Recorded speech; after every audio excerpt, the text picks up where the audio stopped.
Hi everyone, hope you're doing well. It's time to move all my plants from my exotic garden inside for the winter, and I thought I'd have a final walk around with you for late summer, autumn, before I bring my stuff in.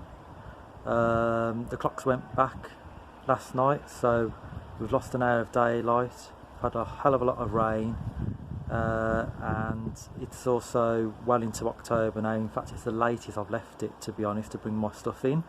But as you can see, a lot of stuff's looking quite good. So my Bromeliads armata has done really well. That will be staying outside for the winter up against the house, which is just around the corner. What I'll do, I'll tuck that probably up in this corner here, which is very sheltered, facing southwest, doesn't get any frost unless it's really cold, so I'll probably put it there.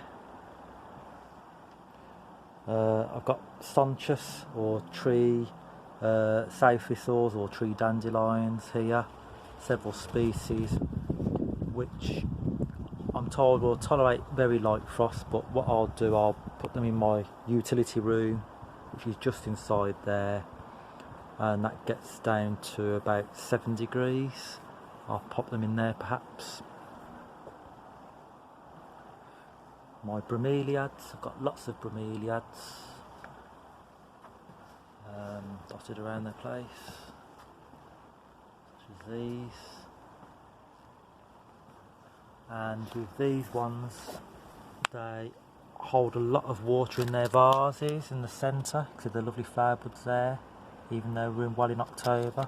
And what I do with these is I tip them upside down, drain all the water out completely, and I put them inside my conservatory, which goes down to 3 degrees. So it's very cold, but they seem to do really well at that temperature, and I keep them bone dry until April. Another palm I'm going to be leaving outside is this Butea odorata. Again, if it gets really cold, I'll tuck it up to the house, maybe put some fleece around it perhaps as well. But it's, obviously palms are so stunning even in the winter, being evergreen. Another palm I've got here is Washingtonia.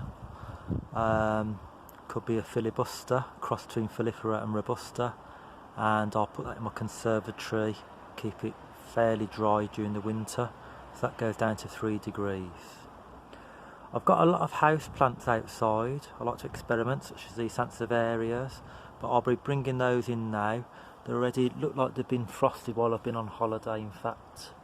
So yeah, what I'll do, I'll cut those affected leaves off, but they can tolerate more cold than people think. And yeah, I'll be bringing in all my houseplants first, so that's what I like to do. That's what I'll be doing shortly, is I'll be concentrating on the most tender plants first of all, bringing those into the house, and then then try and bring in the next most tender, put those in my utility, and then finally put down the most hardest and put those into my conservatory. So this banana, I think it's a acuminata, I'll be putting that in the house. I lost the top growth by putting it too cold in my conservatory, so I'll be putting that in the house to retain its full growth. Got a beautiful bromeliad here, Pitcairnea flammea, which means like flames. Stunning flowers, it's done really well. And that I'll keep bone dry in my conservatory at 3 degrees. It goes dormant and then it flowers really well. My cycad revoluta, I'll be putting that in my conservatory down to 3 degrees, keep that bone dry.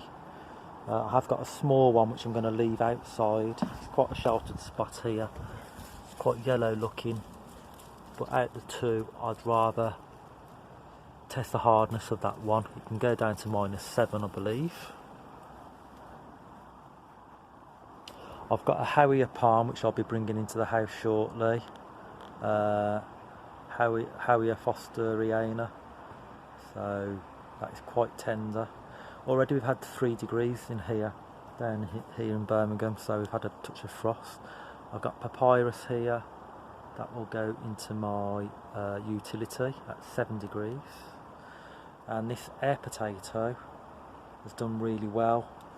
Dioscorea bulbifera, that will go dormant down to the tuber. Shortly I'll keep that bone dry. You can see how wet it is at the moment. I'll keep that bone dry and keep it in my utility, and then that should bounce back.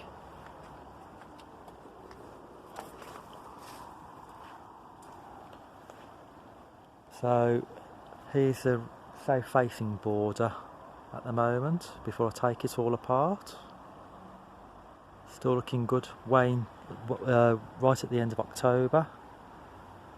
But again, I'll start off getting in my most tender of plants first, such as the Joseph Coat or Croton or Codium variegatum. I'll bring that in as a house plant.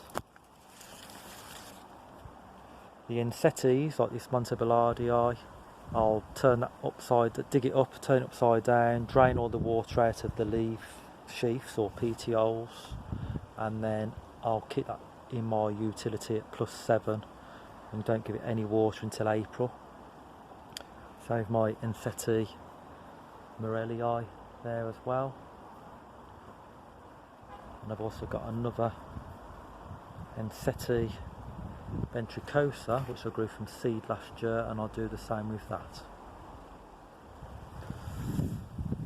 Got a Tibushina, which I didn't plant till very late. It's covered in flower buds, but not a single one has opened as yet, but I'll have to dig that up very soon. And you can see there's one very close to opening, that purple colour there, and I'll bring that into my utility at +7.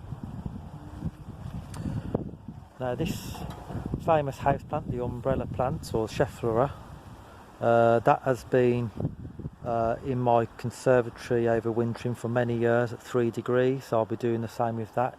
Surprisingly tough. But this cordyline here, I'll be bringing, this is a tender one, I'll be bringing that inside as a house plant. Whereas this cordyline pink passion is fairly hardy. I might have to, but I'll be leaving that one outside, but I might fleece it for the winter.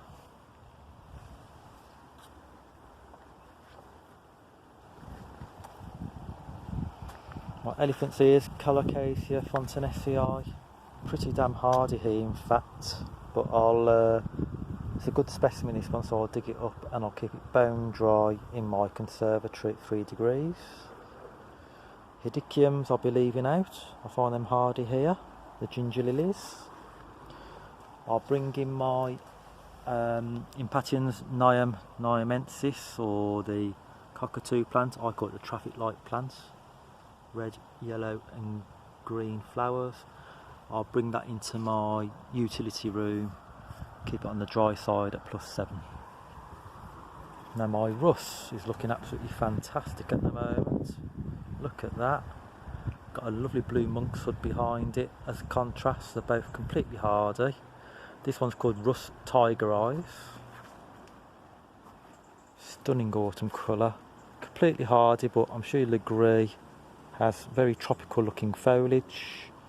Also looks great next to that Pittosporum County Park dwarf for contrast. My Vasconcellias or hardy pawpaw, I'll be bringing those inside. Those go into my conservatory at +3 degrees. My Tetrapanax Papyrifera rex is hardy, so that will stay outside for the winter. It's done really well this year.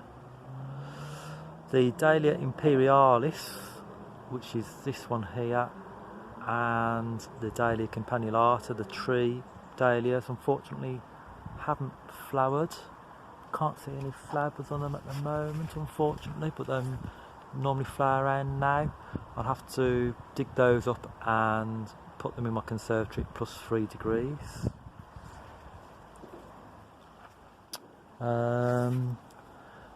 Begonia luxurians, I'll put that in my utility at +7. This cordyline will stay outside for the winter. It's hardy here. But I've got a few house plants, so I've got some begonia Rex cultivars. This is little brother Montgomery. That'll be coming inside the house in a coolish room, along with this Dracaena, this other Dracaena here too, another Dracaena here, and this lovely Bromeliad Bilbergia cross Windy Eye with the pink flowers. That I'll bring inside my conservatory, plus 3 degrees. Yeah, so like I say, I'll be concentrating on these most tender ones today, these Dracaenas, getting those in the house first, because it's going to be 3 degrees tonight. So yeah, I better crack on.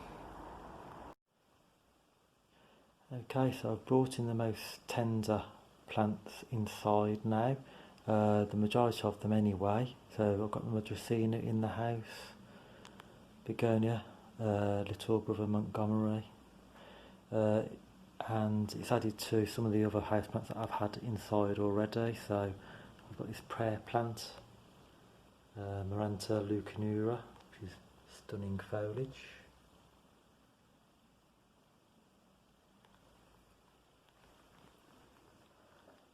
Begonia,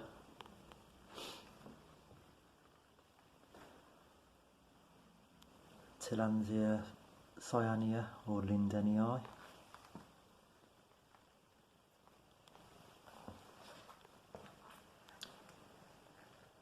Ecmia fasciata,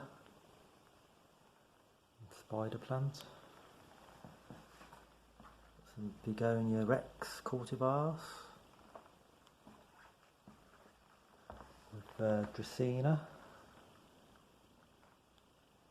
Got some Easter cacti there, which look quite good cascading over the unit.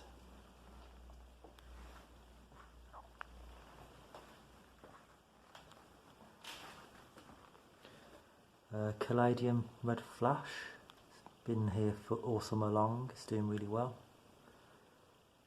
Livistona Palm, Cryptanthus,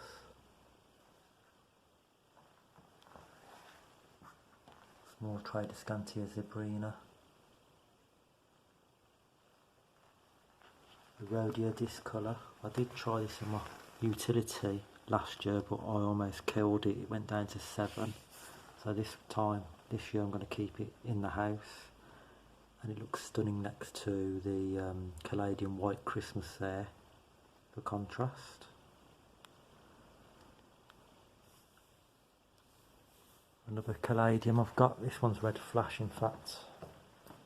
The one previously was Fanny Munson, but this is done really well. You can see how big the leaves are on this. Huge. So that's most of my tender house plants inside for the winter. I've just got to bring in my Sansevieria trifasciata, or mother-in-law's tongue, and then I'll start moving stuff into my utility room, which is my next warmest place to overwinter. It gets down to 7 degrees. Obviously in the house it gets down to about 16 or 18. Okay, so this is my utility room. Like I say, it gets down to 7 degrees or 45 Fahrenheit. My second warmest place to overwinter my plants. So have a look in there before I move stuff in there. It's a very narrow space, as you can see, but I do cram all of my plants in here as much as I can. And soon I'll be clearing this area and putting some shelving in. So I have some shelving to put in this area, and I'll stack that up with stuff on the floor, the middle shelf or lower shelf and the upper shelf. And then I have plants all the way along the side as well. You can see I've put in the Harrier Palm already, and the Monstera deliciosa, or the Swiss cheese plant. So next I'll be putting in my shelf unit. Okay, so I've brought my shelving into my utility room, and I've got plenty of room in here now to overwinter my plants. I can control the watering for them and just keep them frost free. So we'll have a look round now to see what we've got inside. So first up, I've got the Mustia Wollastonii red flowered form. It's in the Campanulaceae family, so it's related to Lobelia. Mine hasn't flowered yet, but I've grown it. Look for the unusual foliage. It's getting quite sizable now. It's about, what, 2.5 to 3 feet, probably 3 feet in height. I've got my traffic light plants, as I call them, or Impatiens niamensis, red, yellow and green flowers. And I'll just keep this on the dry side too. I've got a gorgeous Curculigo here. It's a hardier one. Got gorgeous pleated evergreen leaves. And this one is Curculigo crassipes. I've got a Musa sycamensis there. And a small Hamelia patens. Didn't do that well this year, to be honest, outside. I think it got swamped by the other plants, so I'm going to put it next year in a very sunny spot against the house where it can get a good baking, and then it should be smothered with orange red tubular flowers. I've got a Tradescantia pallida here, purple heart, one of my favourite purple leaved plants. It's pretty hardy in mild winters, dies down to the ground and then comes back from the base, but I just thought I'd bring a bit in just in case we do have a cold one, although the forecast is for a mild winter, I'm pleased to say. Let's hope they are correct. I've also left all my cannas outside this year, and Hedychiums and Dahlias, so I'm going to take a bit of a gamble just because I've got very little space now. It's crammed full, as you'll see shortly, and also, you know, many people are now leaving those kind of things outside, and they will come back from the base if we have a mild winter. Okay, so moving along the utility. Okay, there's a small bit of space here with no plants, but very soon there's my first Bromeliad there, an Regelia, and then Scutellaria there, which I'm testing, see how well it does in the cold in here. Costa Ricaensis, just testing to see how low it will go. And then I've got my prize Ensetes here, which I absolutely love. They've done really well, look, and they're almost as tall as me. So first of all, I've got Murellii, which is a smaller one, gorgeous colouring. That's about 4 foot high. Next up is my Montevallardii, which I only bought this year, and it's done really well. It was only 2 foot tall or so when I bought it, and now it's about as high as me, so just under 6 foot or so, probably 6 foot in fact, that one. And then the next one is Ensete ventricosa, sorry, which I grew from seed only last year, May last year, and as you can see, it's a very similar height to the Montevallardii, so that's easily over 5 foot tall.